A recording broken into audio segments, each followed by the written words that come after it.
আওয়ামী লীগ দেখে যে ইউসুফ আবদুল্লাহ দুইবার আমার সাথে নির্বাচন করেছিল, উনি একজন বিরাট বড় লোক, আপনারা জানেন, ওনাকে চিনেন।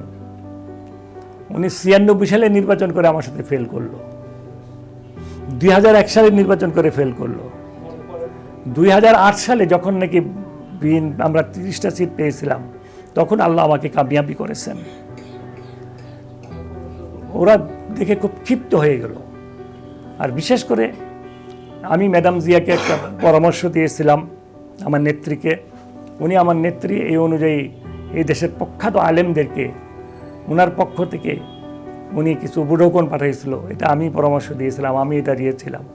এই জিনিসটা এমন হয় ডিজিএফআই এর মাধ্যমে ওরা জানতে পারছে যে আমি এগুলি সব কিছু করতেছি। এই সমস্ত কারণে আর আমাকে, আর বিশেষ করে আমার ফ্যামিলি, আমরা সবাই অ্যান্টি আওয়ামী লীগ, এটা হলো বড় কারণ।